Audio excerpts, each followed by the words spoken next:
বৈশাখ আসতেই সুনামগঞ্জের ১৩৭টি হাওরে শুরু হয়েছে উৎসবের আমেজ। বাতাসে দোল খাওয়া, সোনালী ধান ঘরে তুলতে ব্যস্ত সবাই। কেউ কাস্তে হাতে ব্যস্ত, কেউ বা আধুনিক কম্বাইন হারভেস্টার দিয়ে ধান কাটছেন। পরিবারের ছোট বড় সবাই এখন ধান শুকাতে ব্যস্ত। আবহাওয়া কখন বিগড়ে যায় সেই আতঙ্কে দ্রুত ফসল গোলায় তুলতে চলছে এক বিশাল কর্মযজ্ঞ।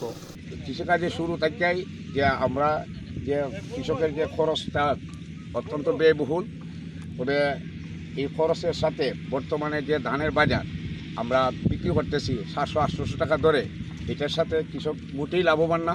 সরকার যদি বৈশাখের শুরু থেকেই যদি এই সরকারি গুদামগুলা কৃষকের কাছ থেকে ধান নিত, তাহলে মোটামুটি একটু সাশ্রয়। তবে ধানের ফলন ভালো হলেও কৃষকদের কপালে চিন্তার ভাঁজ। সরকারি ধান সংগ্রহ অভিযান এখনো শুরু না হওয়ায় বাধ্য হয়ে কম দামে ধান বিক্রি করছেন সাধারণ কৃষকরা। বসুন্ধরা ডায়াপেন্ট এখন আরো উন্নত। এই হট এয়ার থ্রো টপশিট দ্রুত শোষণ করে সোনামণিকে দেয় কোমল অনুভূতি। চাষের সময় নেওয়া ঋণের টাকা পরিশোধের চাপে তারা এখন দিশেহারা। কৃষকদের দাবি, দ্রুত সরকারি সংগ্রহ শুরু হলে তারা কষ্টের ফসলের সঠিক দাম পেতেন। বৈশাখ মাস আমরা বেশি আনন্দের মাঝে আছি, কিন্তু বেশি আনন্দের মাঝে বৃষ্টি, আকাশের অবস্থা খারাপ থাকায় বৃষ্টি বাদলে যেমন মহাবিপদও আছে। ধান শুকাইতে গিয়া ধানের কালার যাইতেছে গিয়া, ডিসকালার হয়ে যাইতেছে গিয়া, অনেক সময় বেচতে গেলেও মূল্য কম হইব। শুধু রোদের কারণেই আর কি। রোদটা যদি ভালো হইতো, আকাশের অবস্থা ভালো হইলেই অবশ্যই ভালো। ধানটা শুকাইতে পারতাম ভালো করিয়া, সুন্দর মতো শুকাইয়া গুলা তুলতাম, গুলা যা তুইতো ভালো হইতো। গেরা আইছে ওই যে বৃষ্টির কারণে, ওই যে ধান জাগ দিয়া তৈছি, জাকের মধ্যে তো ধান সাইডে দিয়া গেরাই হয়, ধান ফুটিয়া গেছে গিয়া। থাকার কারণে, আবহাওয়া নরম থাকার কারণে গিয়া ধানের এই ক্ষতি হইতেছে আর কি। এই বছর আমরা ধান শুকাইতে গিয়া খুব দুর্ভোগের মধ্যে আছি। এমনকি আবহাওয়ার এই রৌদ্র, এই বৃষ্টি, যার কারণে আমরা ধানের মধ্যে গেরা আসতেছে।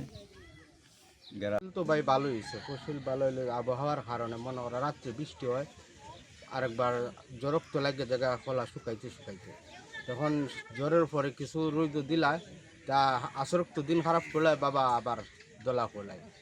এই তো 70 মন ধান মানুষের খোলায়, কিন্তু গেরাইতেছে। কিন্তু আবার আরেকটা সমস্যা, যদি মেঘ বৃষ্টি বড় ইয়ে হয়, এই গাঙ্গ ফানি আইলে কিন্তু চেঁচা কান্দে ঢুকে যায় না।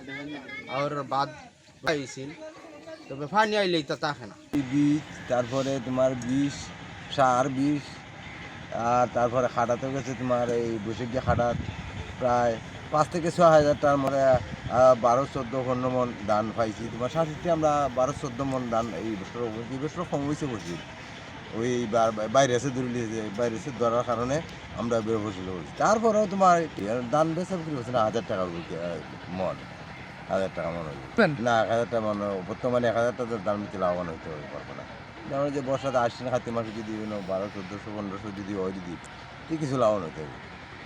8 কাঠ জমি করছি, 3 কাঠ জমি হয়েছে 12 মন ধান, 2 কাঠ জমি হয়েছে 10 মন ধান, আর 3 কাঠ জমি 30 মন ধান হয়েছে।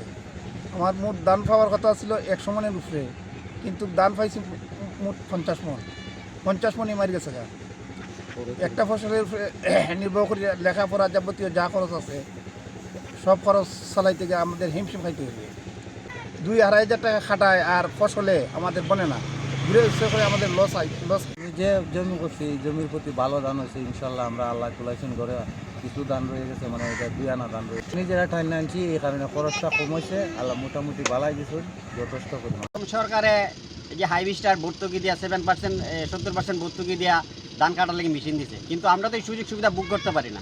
কারণ হচ্ছে ওরা তো যেভাবে ইচ্ছা হবে ধান কাটতেছে, 3000 টাকা, 3500 টাকা, কিন্তু সরকার রেট দিছে 1700, 1800, 1900 টাকা রেট। কিন্তু এটা তো কোনো অবস্থাতেই আমাদের সম্ভব। হাইব্রিস্টারে কত করে কাটছে এই বিষয়ে কোনো পদক্ষেপ নাই। তারপরে তোমার বিষ, সার বিষ, আর তারপরে খাটাতেও গেছে তোমার এই বৈশাখী খাটাত প্রায় 5 থেকে 6 হাজার টাকার মধ্যে 12-14 মন ধান পাইছি। ওরা তো যেভাবে ইচ্ছা হবে ধান কাটতেছে, 3000 টাকা, 3500 টাকা, কিন্তু সরকার রেট দিছে 1700, 1800, 1900 টাকা রেট। কিন্তু এটা তো কোনো অবস্থাতেই আমাদের সম্ভব। হাইব্রিস্টারে কত করে কাটছে এই বিষয়ে কোনো পদক্ষেপ নাই। সমস্যা যেন পিছু ছাড়ছে না। একদিকে ডিজেলের দাম বেশি, অন্যদিকে সরকারি ভর্তুকির ধান কাটার মেশিনগুলো কৃষকদের থেকে দ্বিগুণ টাকা দাবি করছে বলে অভিযোগ উঠেছে। এছাড়া অনেক হাওরে পানি জমে থাকায় মেশিন চালানো যাচ্ছে না, আর বাইরে থেকে শ্রমিক না আসায় দেখা দিয়েছে তীব্র শ্রমিক সংকট। সব মিলিয়ে লাভের গুড় যেন পিঁপড়েই খেয়ে যাচ্ছে। তাইপুরের মাটিয়ান হাওরের বড়ধান কর্তন প্রায় শেষ পর্যায়ে রয়েছে। এছাড়া অন্যান্য যে হাওরগুলো আছে সেই সকল হাওরে বড়ধান কর্তনের যে কার্যক্রম স্বাভাবিকভাবে চলছে।